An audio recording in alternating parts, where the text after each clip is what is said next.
that could be true for you, that like you can't be in a relationship with someone, cohabiting with someone, unless they're in bed with you every night.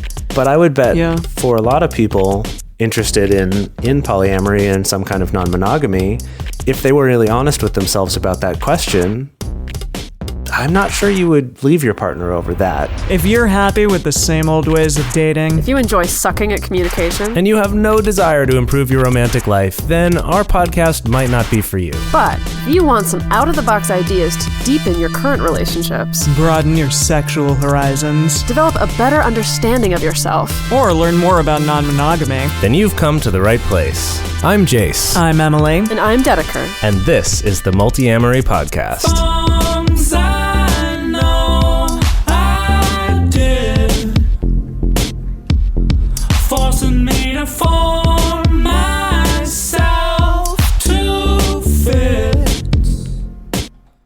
On this episode of the Multiamory podcast, we're talking about the fundamentals of boundaries. Boundaries are one of the most powerful and important tools for having healthy relationships, but it's one that is often misunderstood and misused. In fact, I might say it's actually the most commonly misunderstood concept that we talk about on this show. What do you two think? Yeah, definitely. I mean, people kind of conflate them as the same thing over and over again, like a boundary, a rule, an agreement. What are all these things? They mean the same thing when perhaps they actually don't. Yeah. And I think that, I found myself explaining it again and again to clients and to listeners of the show and reiterating it. But to be fair, earlier when we were prepping for this episode, I did do like a little bit of Googling to kind of see, well, what's kind of mainstream coverage of boundaries. And a lot of the mainstream coverage of boundaries is also really confusing and kind of vague. And I think easily... Surprise. Yes, like I think easily misconstrued as well. So it's a little bit frustrating, but then at the same time, I understand why the term boundary gets thrown out kind of willy-nilly about all kinds of things. I feel like it's almost like in a lot of cases, people have started using it just as like, oh, this is the hot new word for rules, or like this is the hot new word for like relationship expectations, or that it's like, oh, this is the word people are using now, rather than realizing like, no, it actually is a separate, distinct thing that, as we'll talk about in this episode, like has pretty specific uses and pretty specific purposes that I think people don't always understand, which is why we want to do this. Well, and you all said that the last time we talked about this, it was like episode 67 or something, or 68. I mean, we've referenced boundaries many, many times throughout episodes, but the last time we actually focused on it was episode 68, which was 200 years ago. Yes, it was. I mean, I even kind of wanted a bit of a refresher because we were kind of all trying to stump each other and say like, okay, well, what about in this scenario? And what about in that scenario? Yeah. Totally. Trying to come up with the simplest possible ways to explain it. And then, it's going to be an hour-long episode, so that's the simplest way to explain it. No, but we're trying to distill down some like core principles. And then, like Emily said, sort of testing each other to be like, well, does that still work in this situation, to kind of see which kind of guidelines or metaphors or rules kind of held up to that kind of testing. Right. So I'm excited to get into this. So let's start out like at the very basics. Yeah, we'll just go piece by piece here. Okay. So everyone has boundaries, whether they know it or not. You have boundaries. If you're listening to this right now, you have boundaries. You just maybe don't know it, or maybe you're very aware of it. Everyone has physical, mental, and emotional boundaries, professional boundaries as well. Sometimes people can have financial boundaries. I don't want to get too into the weeds there to start getting confusing right out the gate. Sometimes people use different language for boundaries. Sometimes people may call them deal breakers. I think that's what I see most often in like pop psych culture, is figuring out your deal breakers around relationships. It's not always going to manifest as, the thing that means you got to pull out of the relationship, or you got to not date this person or whatever, but sometimes it manifests in that way. I think often it does. So I think actually a deal breaker is not a bad starting place for understanding a boundary. Yeah. I mean, there are a lot of boundaries that are really common ones that people don't even think about, that they just kind of throw out there, or that they just believe, this is common knowledge in the type of relationship that I'm in. For example, someone in a monogamous relationship automatically probably wouldn't be in a relationship with someone who is sleeping with other people. Like, that would be a deal breaker for them. If you're cheating on me, or if you're sleeping with someone else and I want to be in a monogamous relationship with you, then I'm not going to be in a relationship with you if you're breaking that deal. And then for other people, they may decide, like, I really need proximity. I need someone to be close to me in terms of proximity. And so therefore I won't be in a long distance relationship with them. Right. And I think that kind of, people will talk about that as like a deal breaker of like, maybe I like this person, but just I'm not willing to be in a long distance relationship. That's a great example of a boundary that we might not even think of it as such, but it is.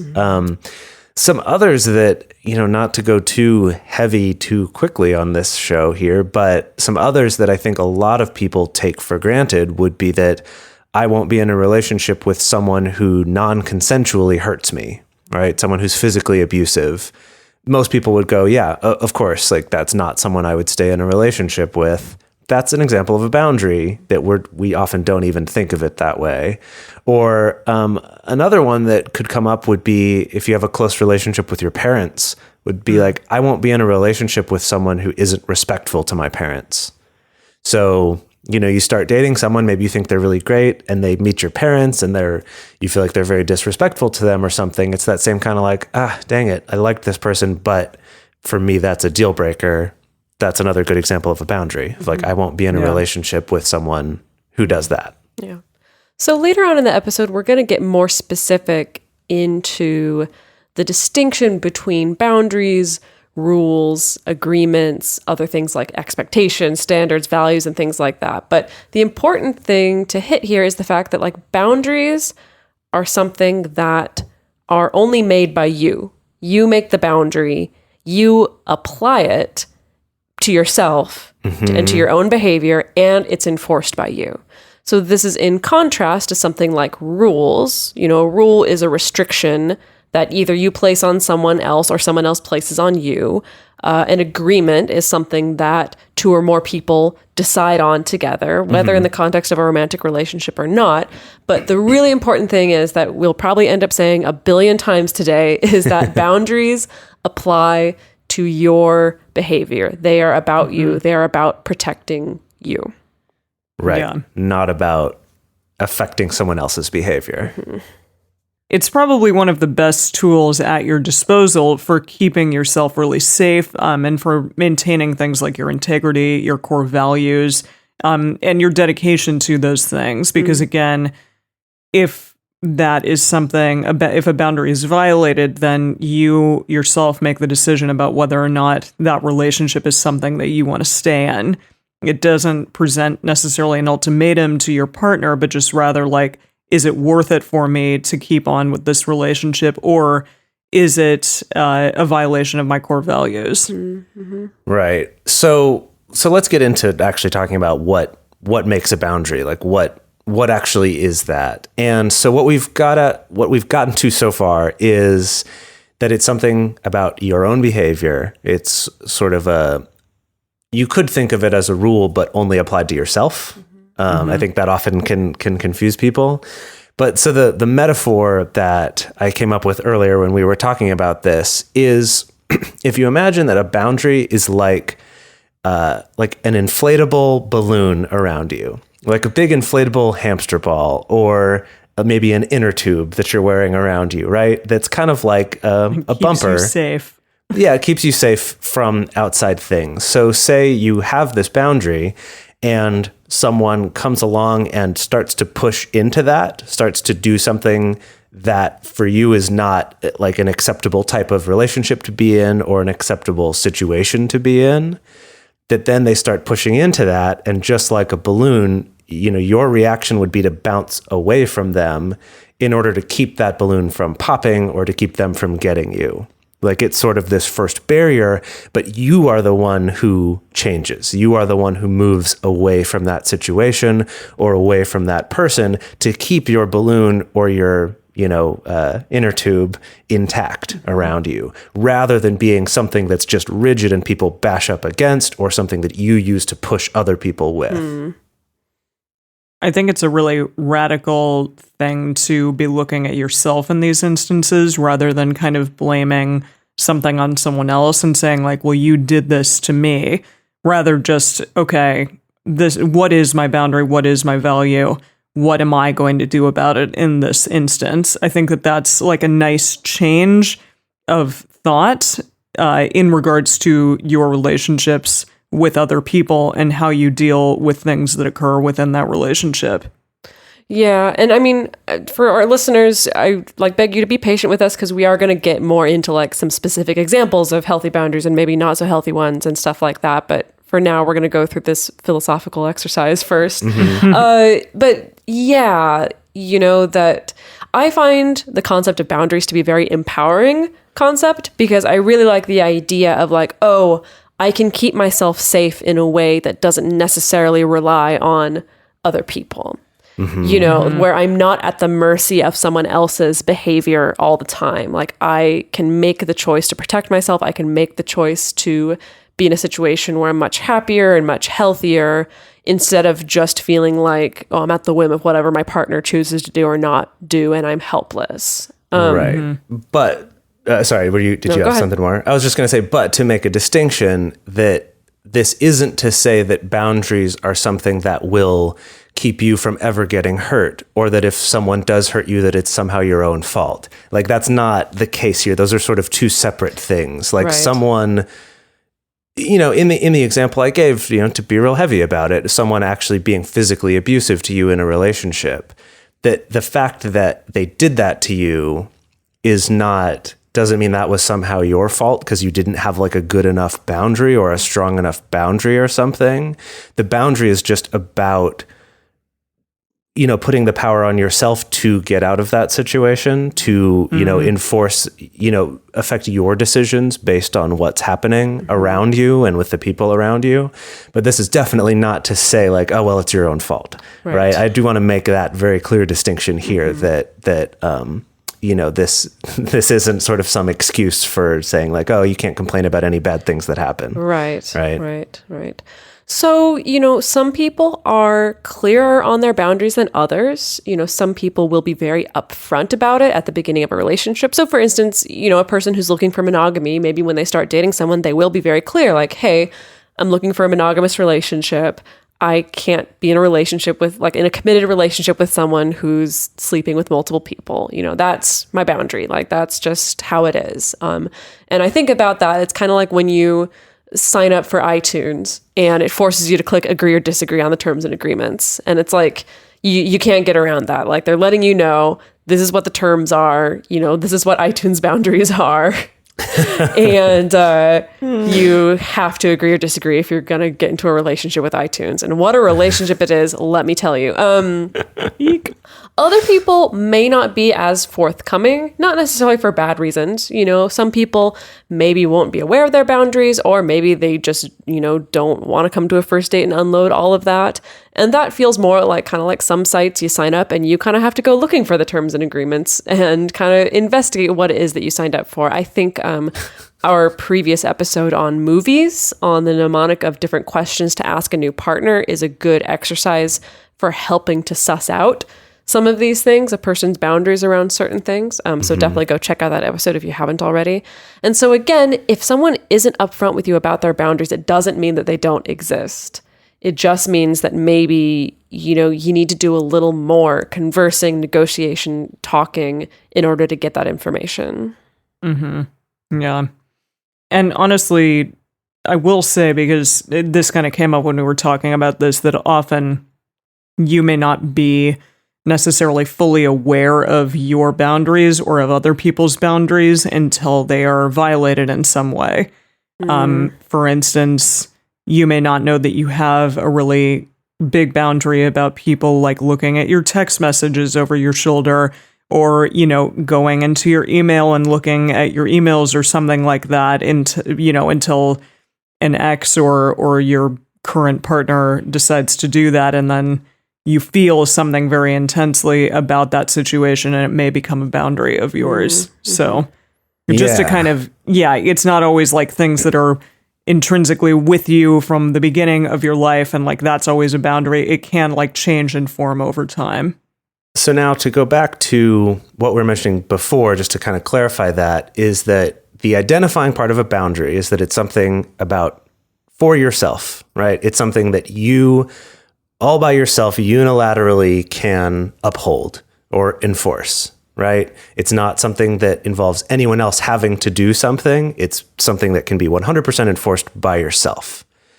So that, I think sometimes people get confused about that and will try to call something that they actually mean is more like, I expect you to do this, or I want you to do this, or I want to be with these kinds of people, trying to call that a boundary because it's important to them. But that's not actually a boundary, because a boundary is just about what are you going to do to enforce that?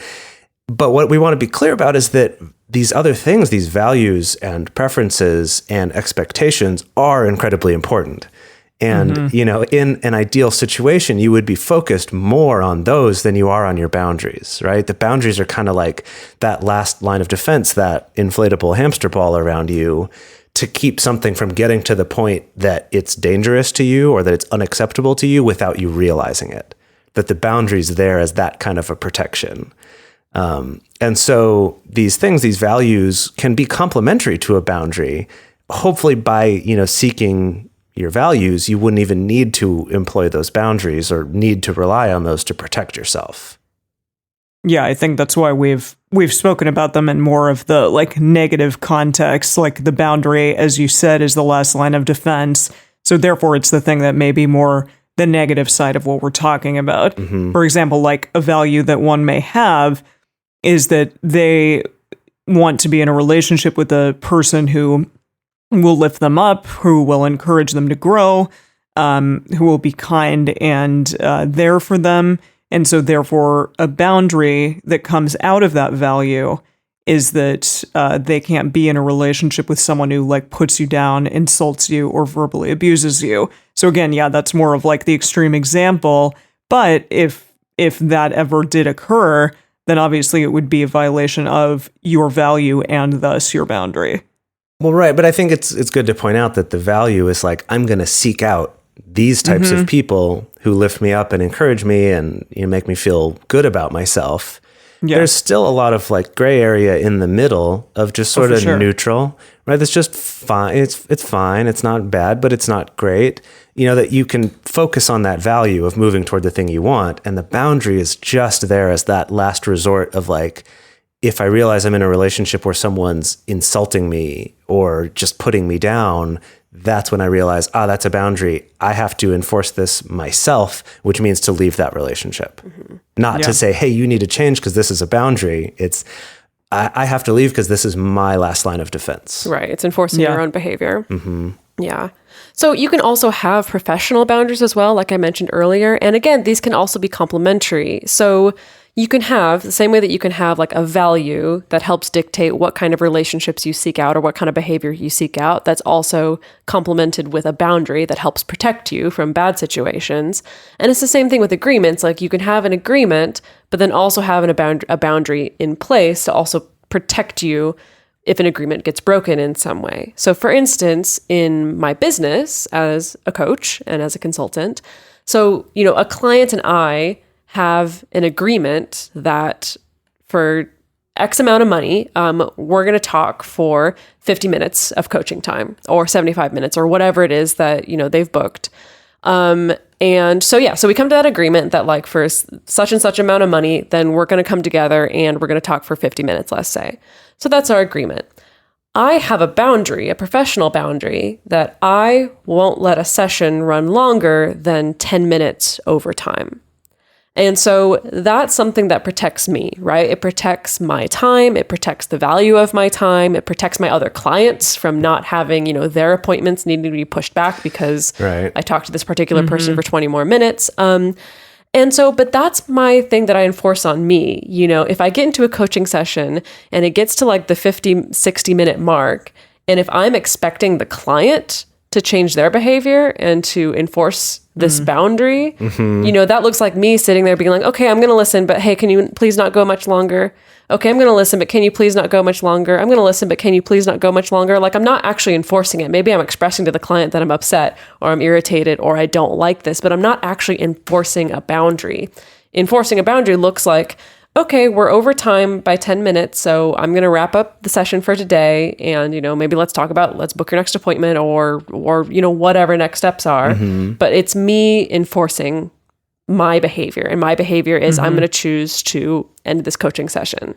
And, it would be so ridiculous, like, if, I didn't enforce a boundary and a client talked for like 30 minutes longer than the coaching session was supposed to be. I had to push back all my other clients. It totally threw off my schedule for the day. And then I came to Emily and Jase and I was like, oh my God, like, I'm so annoyed. This person totally violated my boundary of not going, 10 minutes over time, and they ruined my entire day. But like, if I didn't enforce that boundary, that's like, then it wasn't a boundary. It wasn't a boundary. It was just a preference, like, and I just threw away this tool that could have protected me in my whole day. But that's another good example, though, that before going into that, there was an agreement of we're going to talk for 50 minutes or however long it is. So that, again, ideally, if everyone's honoring the agreement, we don't even get to the point where the boundary needs to get, invoked, essentially. It's just like, oh yeah, we'll just do what we agreed to do. There's some leeway for things not to go perfectly with the agreement, but the boundary doesn't kind of come in until later. Right. And I'm also not using that personal boundary to enforce the client's behavior. I'm not saying to my client, like, if you go over 10 minutes over time, then I'm going to be real mad. Or if you go, 20 minutes over time, then I'm going to not talk to you again. Like, I'm not trying to rein in the client. I'm trying to rein in my own behavior, essentially. I think the other thing to point out with this is that in the examples we've given so far, our boundaries have been, I won't be in a relationship with someone who does this, right? Which it seems pretty severe. People are like, whoa, can a boundary be a little less than that? And we'll get into some more of these later when we do our exercise at the end.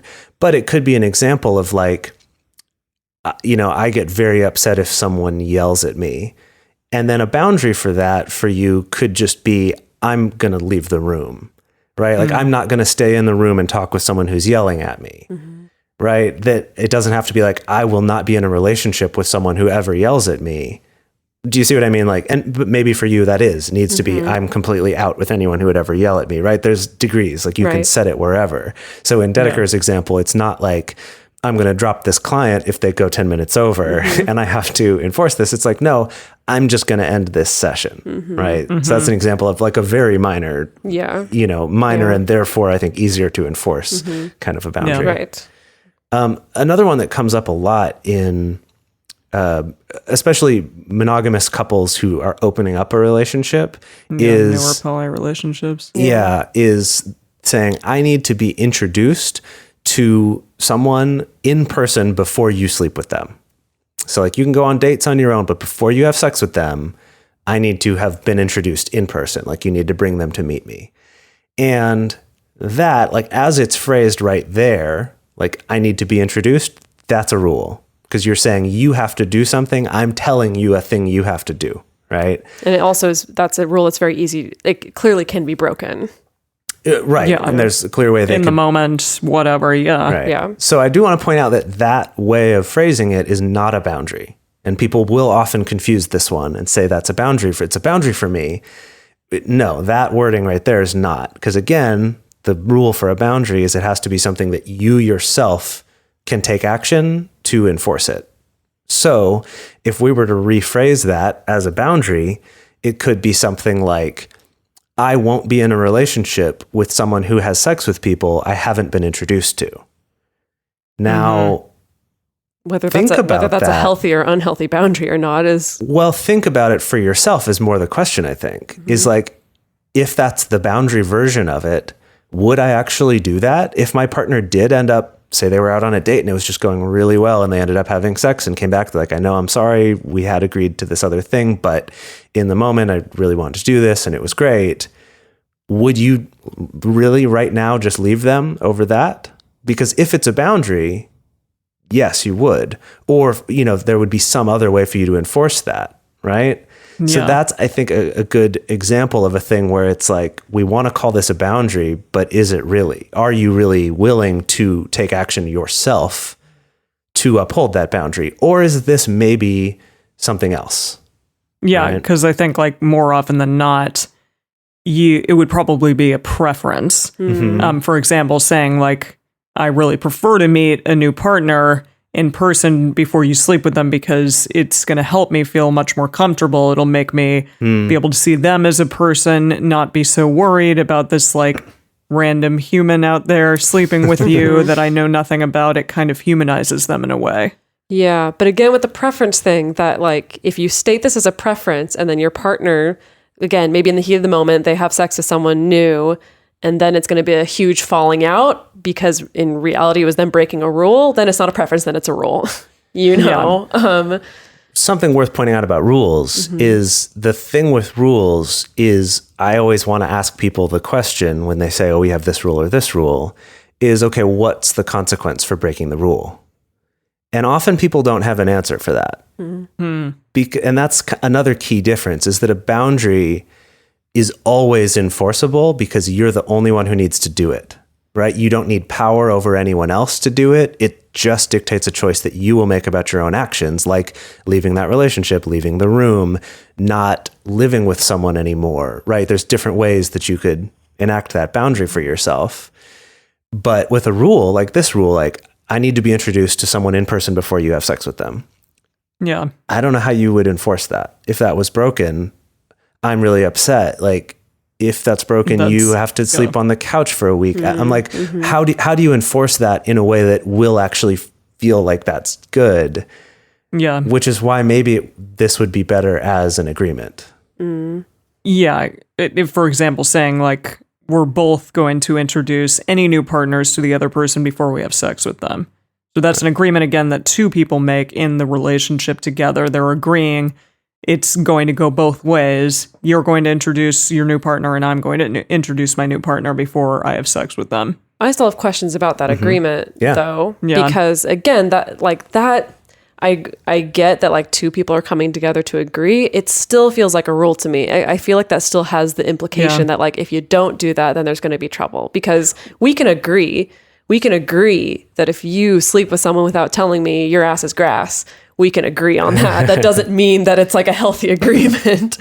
Well, but I think that's part of an agreement. Like, that's part of any agreement, even if it's just like, you agree that you're going to pick the kids up after school on Tuesdays and Thursdays, right? Like, any agreement, it is possible that the other person will not do it, and you will be upset, and there will be fallout, and you might be, if there were enough of these, it might lead you to break up or something. This isn't to say that like wording it the right way or making it the right thing will make it so no one ever does anything you don't like. Right. That's not the point of this. And I think that's why I would encourage people to use more agreement language, because then it's like, hey, we said we'd do this thing and you didn't. I'm hurt by that. Let's have a conversation about that. Do we need to adjust this agreement? Do I need to adjust my expectations? Is this relationship going to work out? Like, this isn't like a guarantee that you won't have a problem. It's just saying, hey, we agreed to do something and you didn't, versus a rule saying you can't do this. To me is like, well, that if you can't enforce that, do you see what I mean? It's like a subtle difference of like, a rule is phrased as if there's going to be a consequence, whereas an agreement's more of this, obviously there's a consequence, but it's more personal. It's more like, you hurt this relationship because we agreed to do something and you didn't. I think I'm too jaded by working with people who've come up with some really, really manipulative, crappy agreements. And so I feel nervous about just saying, just if you put the language of we agree, that makes everything okay. I think that's exactly what I'm not saying. I think it requires... May I interject here? Yes. Thank you. No, overall, like with all of this, I think it is really important. And like you said, Dedeker, because sometimes these agreements or these rules or boundaries can come from a place of like not being good to yourself or to your partner. And so I think it's incredibly important to do the internal work and ask yourself why and where these things are coming from. Because again, it may be because your ex-partner did a huge boundary violation and that therefore it became a boundary, like they did something kind of unforgivable. And so therefore, I'm not going to do anything in a further relationship that would violate this boundary again. So for example, in this thing, you may not want to be, like, your existence to be hid from a new partner. Maybe your old partner didn't tell anyone that they were polyamorous before they started sleeping with someone. And then they just slept with them. And then later on, they were like, oh, actually, by the way, I also live with this person. And so obviously, like, that's shitty and you don't want that to happen again. So maybe that's why this boundary is in place. But I think it is really important to ask yourself that in all of these instances, like, what are my internal fears or insecurities that are dictating these boundaries that I have? So as in, like, maybe your boundary is that, you don't want to be in a relationship with someone who hides your existence from other people. That's why it feels like a value to you to be able to eventually meet in person your metamor or your partner's partner. And it's interesting because I feel like if you do uncover that boundary for yourself, I think that means that it's easier to be more lax on that particular rule. That maybe when you realize that, it means like, oh, well, maybe that doesn't mean I need to meet them, every single time before you're going to have sex. Maybe it's just important to me as a value. Like, I would just really want to be able to meet the people that you're engaged with at some point. Like, I want to be sure that I'm not being hidden from them. Yeah. Well, and I do want to be clear to respond to what you were saying earlier, Dedeker, that I actually don't think this is a good agreement to have in a relationship. I think, like you said, more of a preference. Like, I'd like to meet them at some point. I think that, sure, why not? Like, I would prefer to meet my partner's partners. I guess what I'm getting at is just that none of these things are going to solve all your problems. Right? Just because something's an agreement or just because it's a rule or just because it's a boundary isn't going to solve all your problems. It's more, I just meant it as an example to clarify, what those different things could be used for. And that maybe you would decide that's an agreement in your relationship. And then at some point someone doesn't do it. You might be upset about that. You have a conversation about it. And maybe as part of that, hopefully you realize, okay, maybe this agreement wasn't a reasonable one for us to have. Or maybe maybe not even reasonable, but just this isn't the best agreement for us to try to have. Let's adapt this. Let's change it to be something else. Whereas I think a boundary would be something that's not like, okay, you crossed this boundary of mine. Let's talk about it and maybe reevaluate and I'll change my boundary. A boundary is more like we said, that kind of last line of defense. Your boundary might change over your life, but not because like, oh, but I love this person and they crossed this boundary. That's kind of what I'm trying to differentiate here. Okay. As an agreement can kind of be renegotiated within that relationship, but a boundary is pretty fixed for yourself, right? Because it's about protecting yourself. So I'm going to change gears a little bit and just talk about weaponizing boundaries.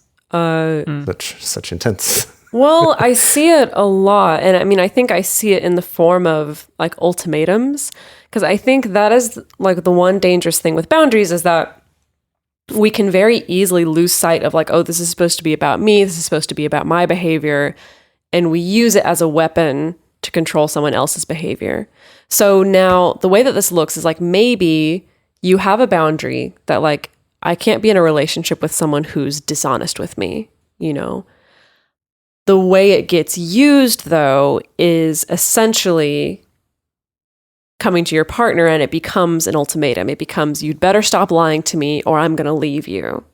And it's a very subtle difference because saying, like, I can't be in a relationship with someone who's dishonest with me, the enforcement of that boundary means, like, I can't be in this relationship and so I am leaving, or I'm de-escalating or I'm changing this relationship in order to protect myself. It's about my behavior, my choices, how do I protect me?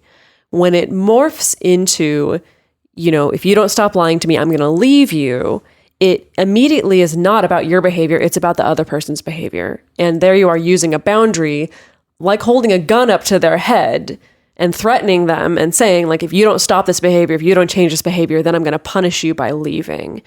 And I think this is where people get tripped up a lot also with boundaries, is because they think like, well, this sounds like a punishment, or if it's like, I'm not going to talk to you, or I'm going to go into the other room, or I'm going to leave the relationship, that sounds like a punishment. And it can be very easily twisted and used as a punishment. But again, like, I think that's why it's so important to check yourself that like, am I doing this because I'm hoping to change the other person's behavior, or am I doing this to protect myself and keep myself safe?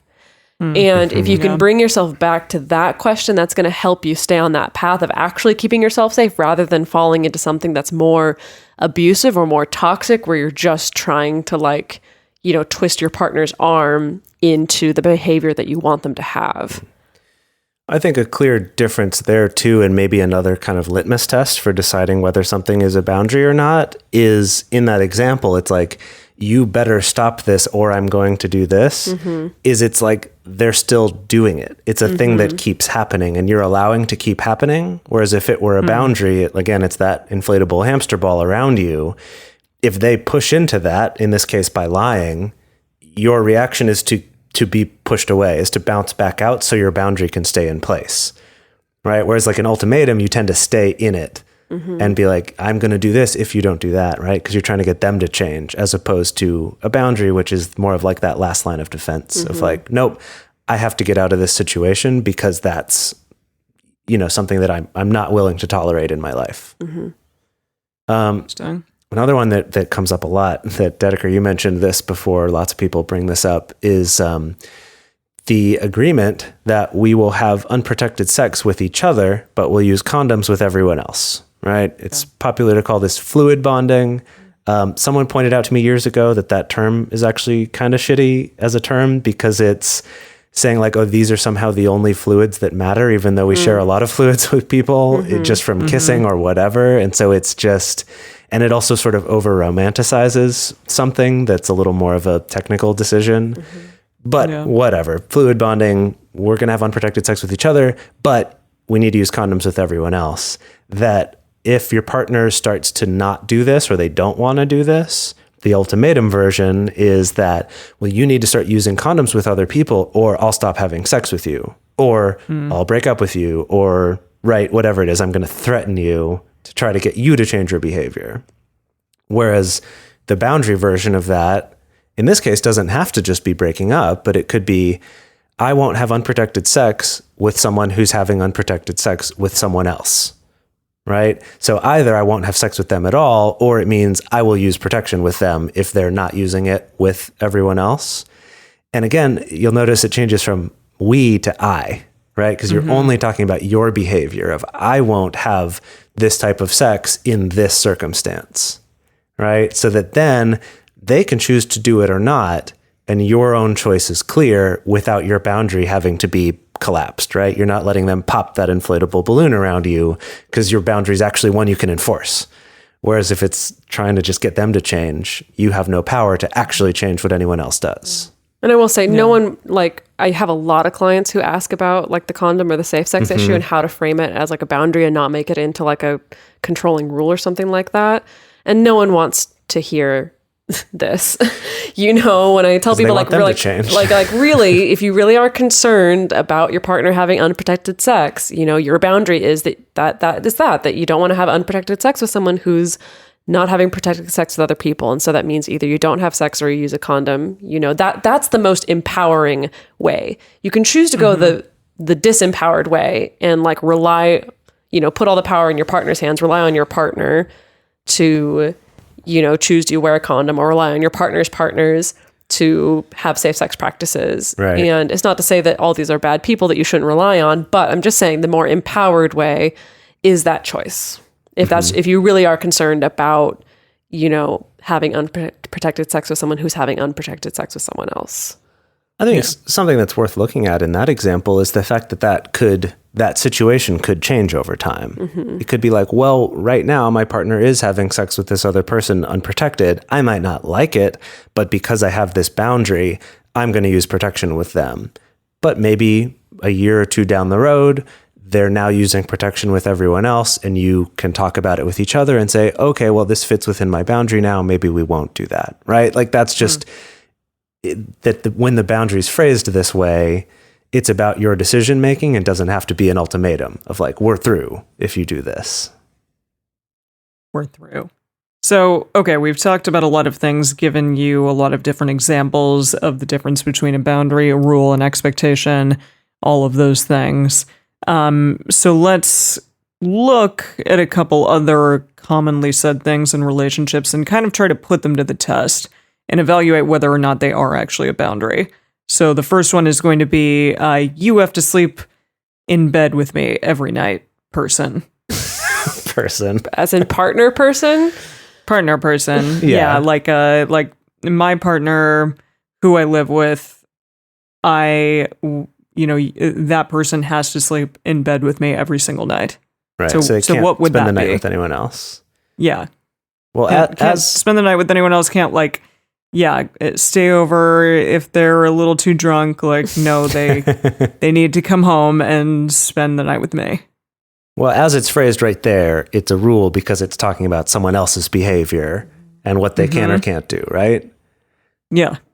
I think the question I would want to ask for the person who wanted to make this rule is, if you rephrased this as a boundary, would you do it?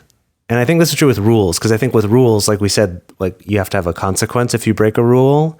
That often, I think the default sort of unspoken consequence for rules in relationships is, I'll break up with you. Mm. Do you know what I mean? Like with the deal breaker example earlier of like in monogamy, the rule is we're not going to sleep with other people. The sort of unspoken expectation is, if you do, I will break up with you, right? I'm not going to be with you.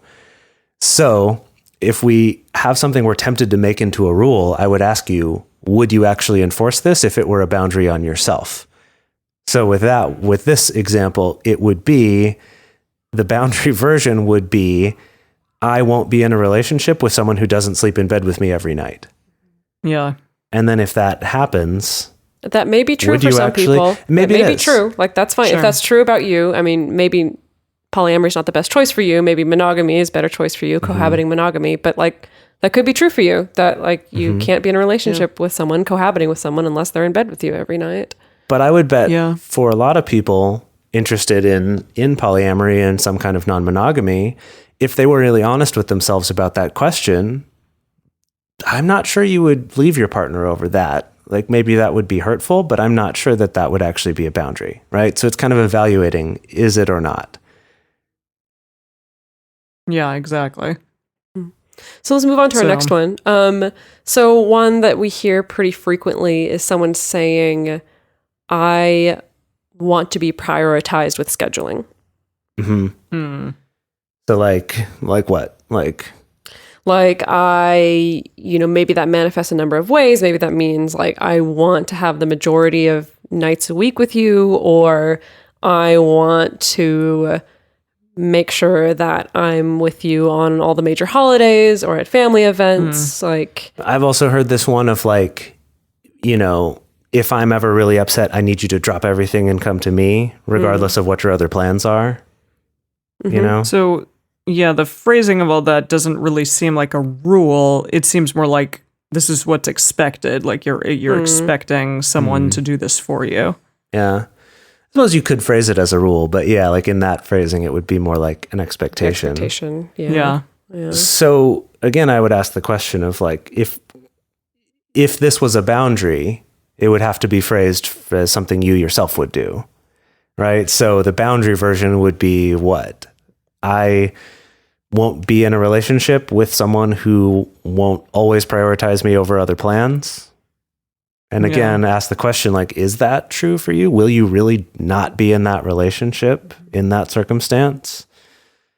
Or I suppose you could try to lighten that a little bit and be like, I won't have children with someone who isn't going to always prioritize me over any other thing in their life. I'm still not sure that's the healthiest of boundaries to have, but you could have it. And if that really is true for you, like that's not something I would do, then maybe it could be a boundary. But I think often people will call this a boundary of like, oh, you always have to prioritize me, when really it's not, right? Because they're trying to just get the other person to change their behavior rather than, saying, oh, this is crossing a boundary, therefore I have to take action to keep my boundary intact and do whatever, leave or not live with this person or not have kids with them or something, right? Yeah. Another one we hear a lot that's super common, almost to the point of being cliche, is, we're going to have sex with other people, maybe date other people casually, but we won't fall in love with anyone else. What about that? What do you think about that one? I mean, with that phrasing, I mean, it like because the emphasis is on we, then it sounds like an agreement to me. Just like agreement that we're Because not you both gonna are doing that Yeah. together and both not falling in love with other people. Right. I mean, and I feel like we could get into the weeds on this one of, and we have on the show before of talking about how realistic of an agreement that is or anything like that. But I feel like with this one and also with with all of these that we just mentioned, like with the, being in bed with me every night, with prioritizing my schedule, with not falling in love with someone else, for me, I feel like to actually suss out a boundary from those things, it comes down more to like, what's the fear behind these things? And maybe the fear is I'm afraid that my partner's going to neglect me, or I'm afraid that my partner's never going to see me, or I'm afraid that my partner's not going to give me the time that I need to have a healthy relationship. And so then it feels like that goes to something much deeper. And so maybe that boundary is a more general boundary of like, I can't be in a relationship with someone who neglects me. And so then, of course, it begs the question, like, is your partner spending one night away neglecting you? And it's like, well, probably not. I mean, again, maybe it's uncomfortable. Maybe I feel insecure. Maybe I'm a little bit upset about it, but it's not actually violating this particular boundary about how I can't be in a relationship with someone who neglects me. So, yeah, I feel like, with the agreements that people make or the expectations or the values that people have, that can be another interesting way to access this too, is kind of getting down to like, what's actually the fear here? What am I actually trying to protect myself from? And then actually make a boundary that's actually about protecting yourself from that. Yeah.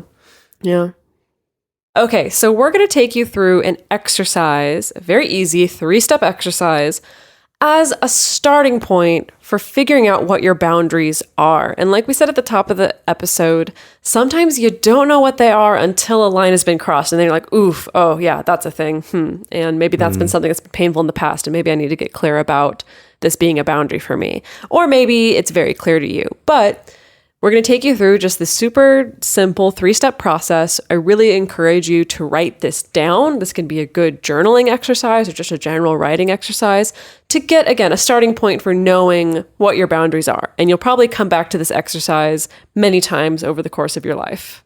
Yeah. So the very first one is going to be figuring out what behavior from others runs counter to your personal values. So it's a really good time initially to kind of figure out the lessons that you might have learned from like past arguments, what sort of red flags you might have missed early on in a dysfunctional relationship. An example, this isn't of me, this isn't my example, but it is an example, is my father has a habit of always interrupting and talking over me when we disagree about something.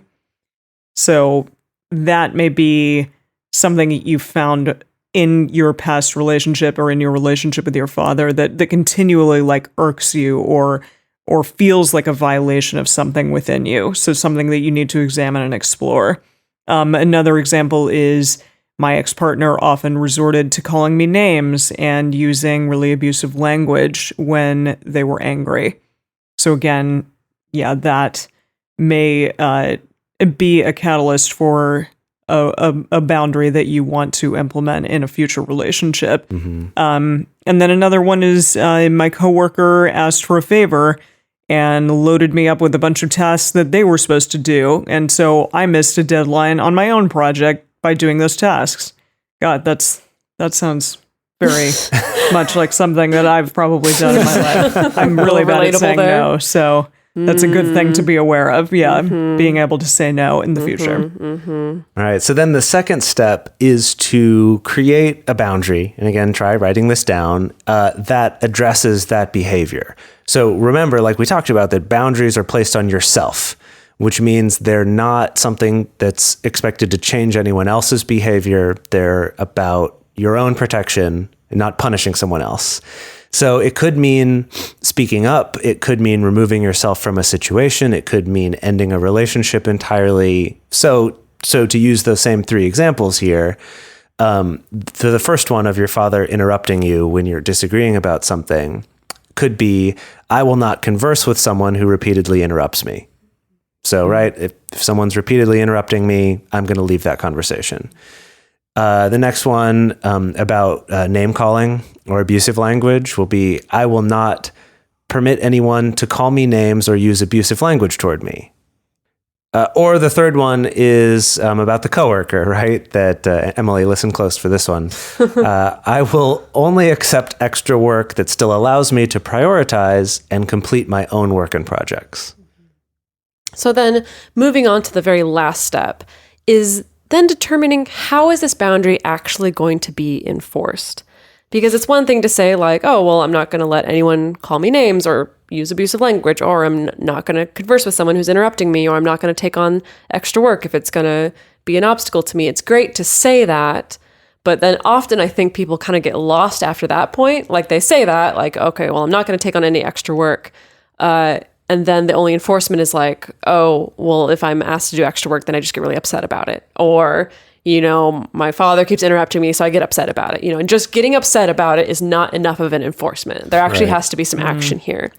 And again, enforcing your boundaries, it doesn't have to be dramatic. It doesn't have to be harsh. It doesn't have to be extreme. Of course, it doesn't have to be a punishment. It doesn't always preclude leaving a relationship. But the important thing is just that it's consistent. It's something that you can consistently apply. Ideally across the board. You know, we've talked about this in our relationship anarchy episode of, you know, it's maybe a good practice to not switch your boundaries or switch your enforcement depending on the person in your life. Like it's good to kind of be consistent to your own values. So some examples.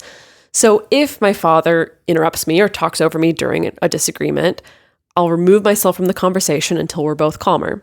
And again, it's your behavior. Halt. It's halting. Yes. It's like, maybe it's, okay, Dad, I really need to call a halt. I'm going to go take a 20-minute walk and then come back to this. You know, it doesn't have to be, if you don't stop interrupting me, I'm going to leave. Again, like we talked earlier, that's going to be trying to punish the other person, trying to control their behavior. But no, this is about your behavior. With the verbal abuse, it could be if a partner calls me names or uses abusive language towards me, I will leave the relationship.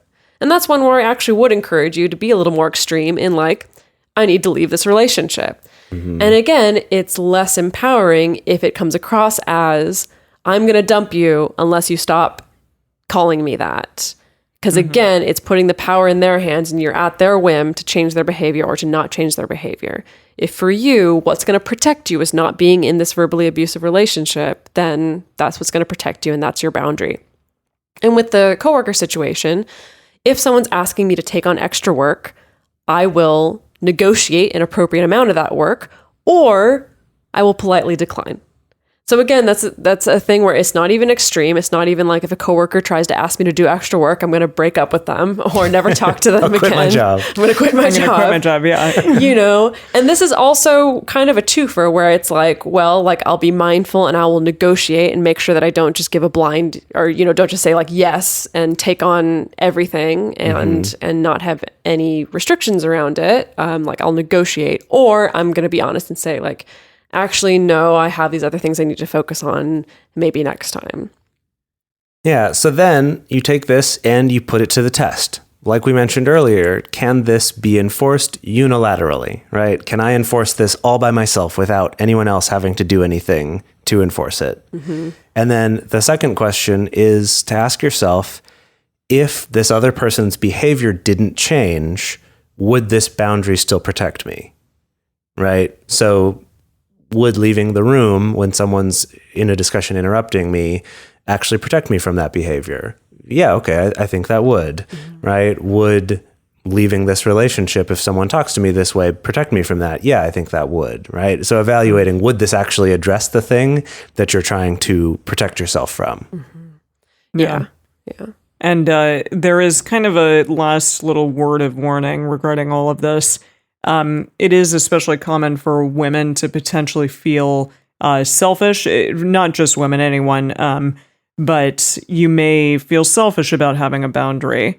That's normal, but it doesn't mean that you're not allowed to have them and that you shouldn't think about them, especially in regards to your values and the things that have happened time and time again in your relationships.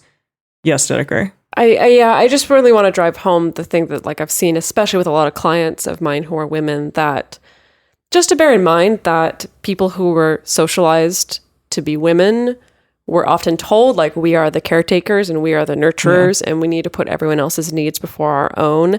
And that makes it really hard to say no or to turn down doing something for someone else, to enforce a boundary. Because, we're kind of taught that like having that kind of boundary means like you're an uncaring, like heartless bitch to a certain extent. So again, like I think it's common that people can feel selfish having boundaries regardless of how you identify, but it's just something that I've seen in particular with the way that we culturalize women essentially when they're growing up, that it's really easy to feel really guilty and selfish about having any boundaries whatsoever. Yeah, so definitely be aware of that within all of this. And then also, if you have not enforced your boundaries in the past, and then all of a sudden you do start enforcing them, it may cause some tension. It may, cause some waves to happen for better or for worse. So do be aware of that, because again, you may finally decide, hey, I'm going to start enforcing these boundaries, and that may be a big surprise, I guess, to your partner or partners.